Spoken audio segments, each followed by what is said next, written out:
why was she like shielding her answers? Why was she downplaying her responses?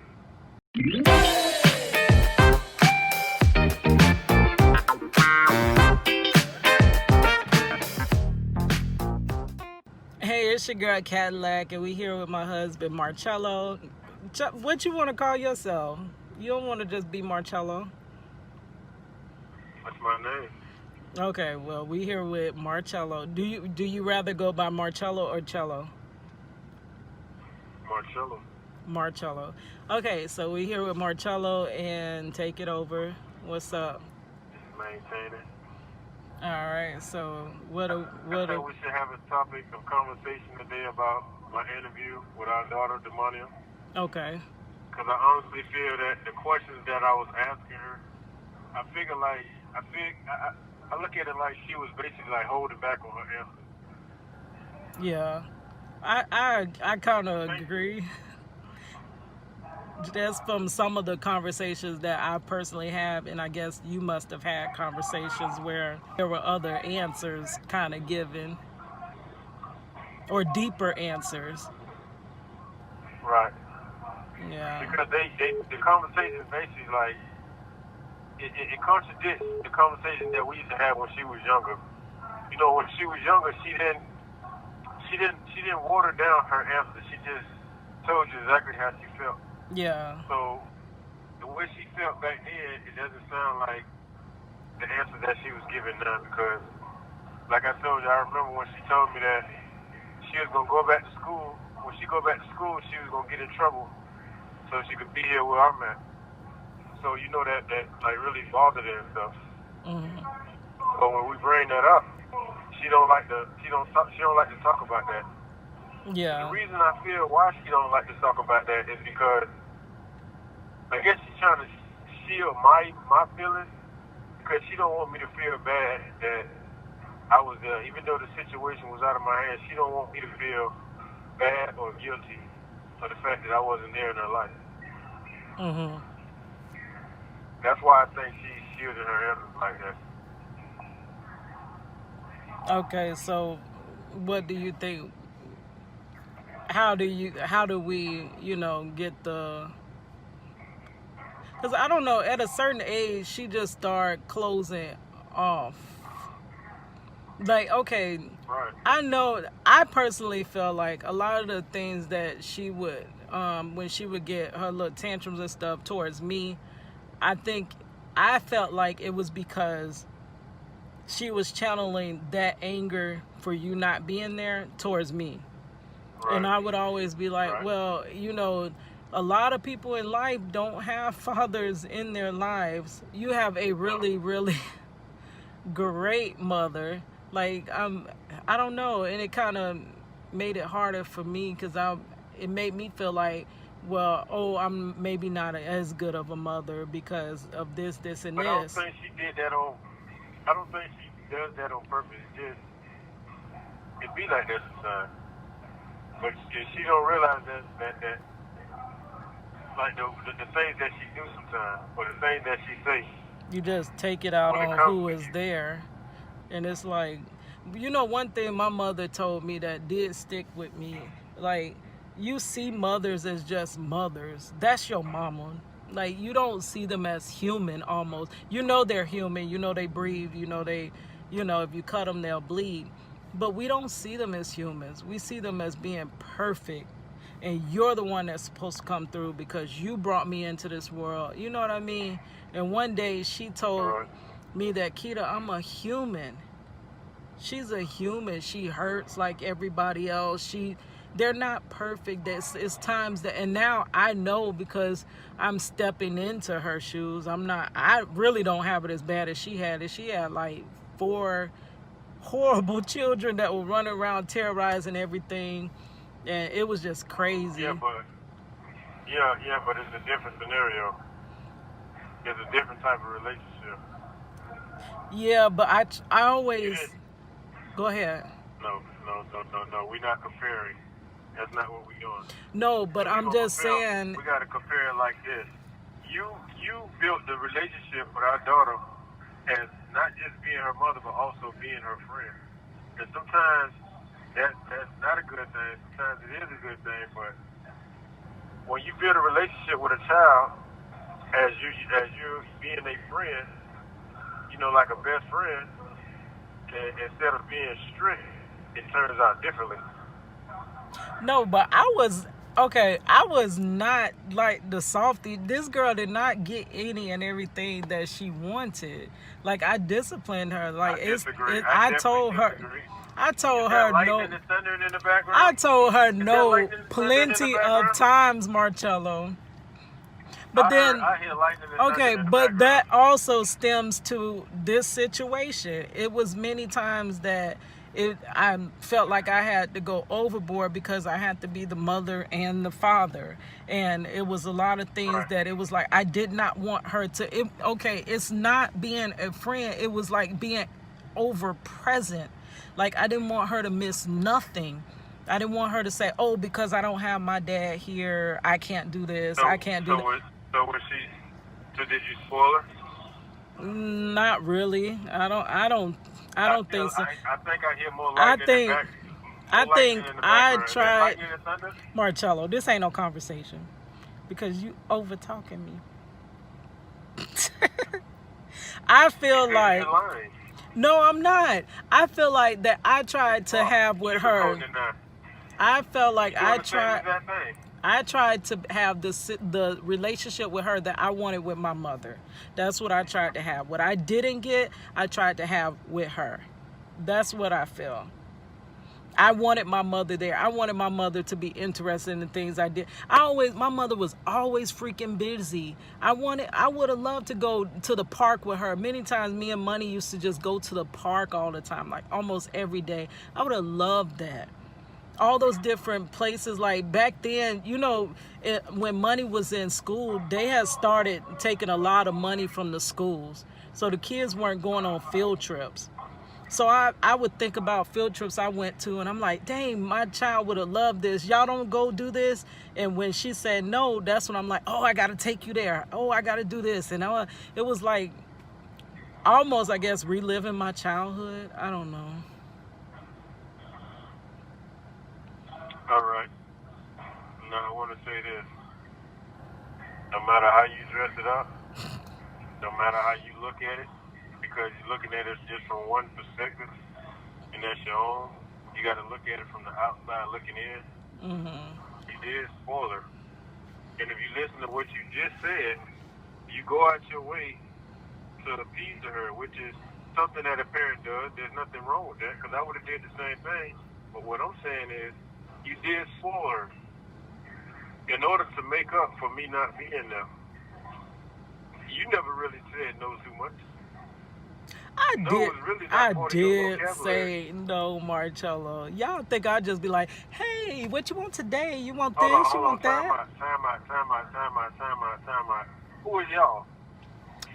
You and other people. Who is y'all? Okay, well, we're not talking about other people. Other people's opinion don't matter to me. You feel like that's all, but it's many times. Like, ask her. There's many times I said no,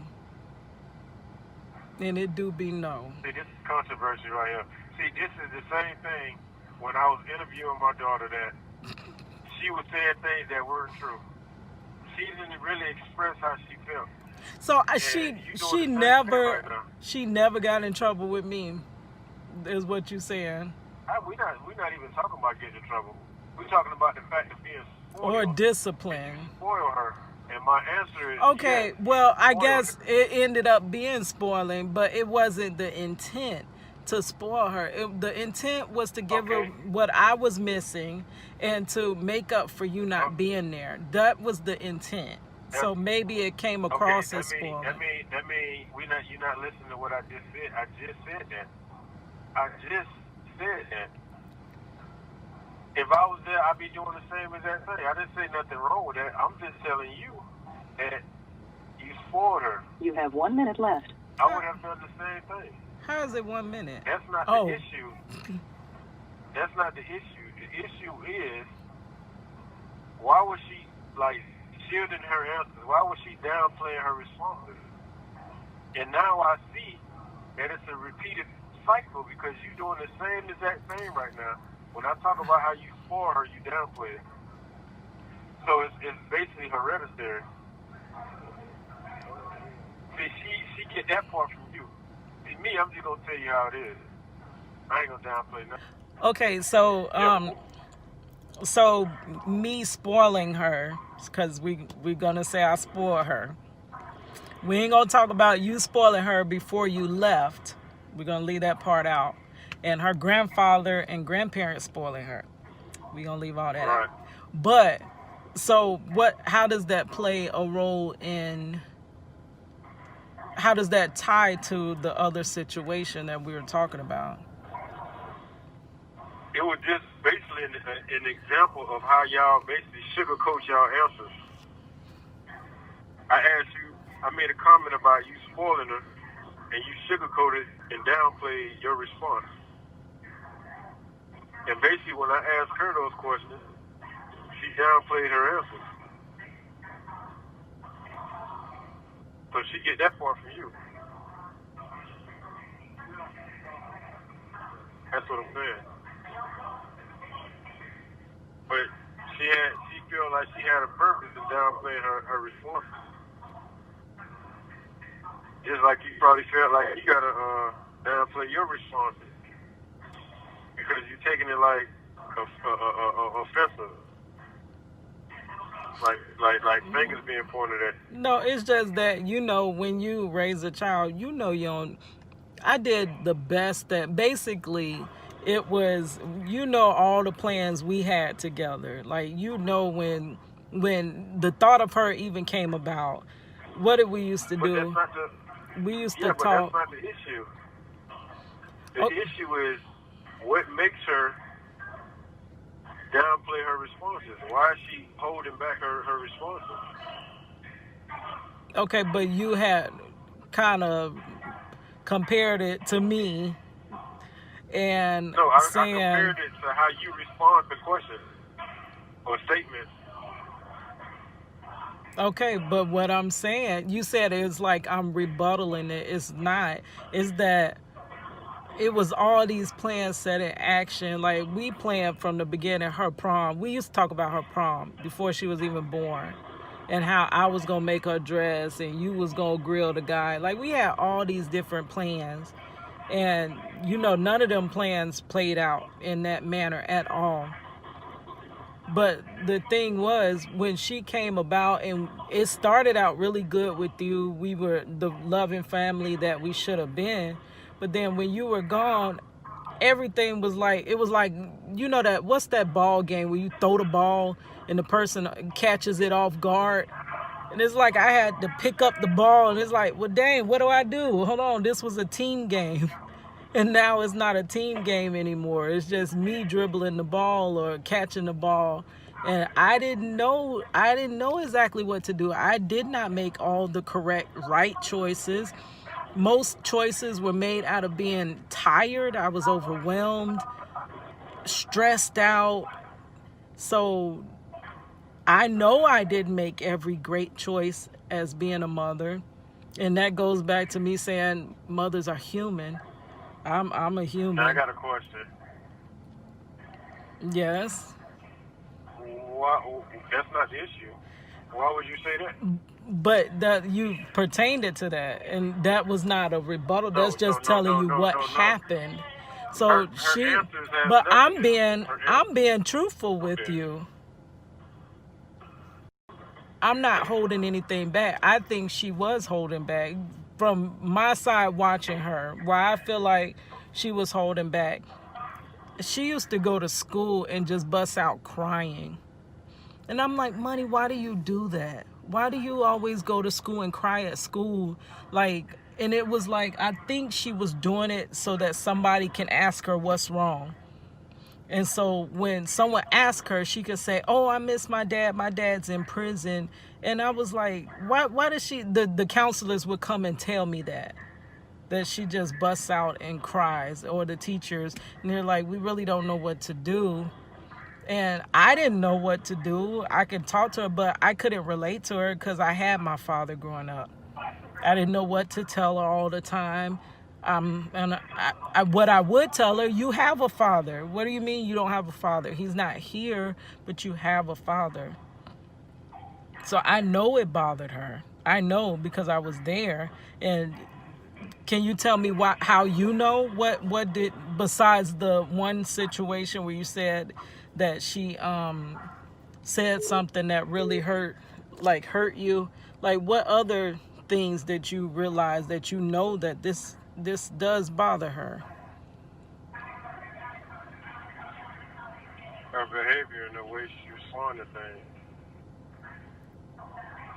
You can pretty much feel as a parent when something is not right, or when something is not being said. Okay. And that's interesting. You said response, because for me, when I talk to her, she don't respond. Like, what response do she give you? Like, you'll be just talking and it's not a conversation. She doesn't answer back. She just sits there. So what response does she give you when you try to talk to her?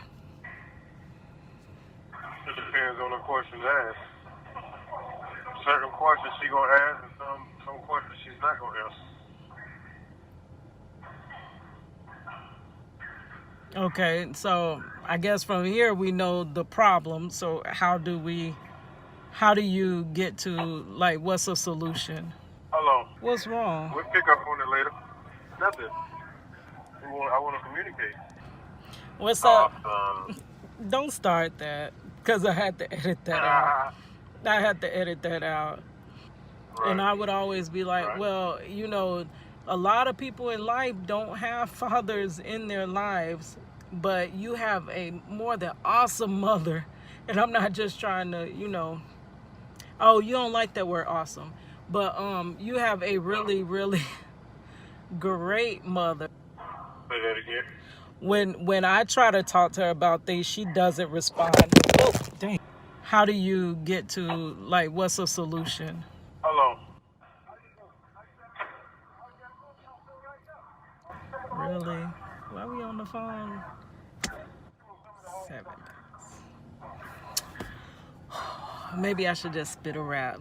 Hit your girl Cadillac, still the hottest on the track. Spit the bar that make you wanna tell the DJ bring it back. Can't cut them guys no slack. Gotta keep them on their toes. Don't matter if they friends, family. Let's cut the interview right now. Why?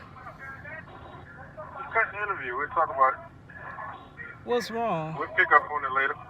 Nothing. I want to communicate. Say that part again.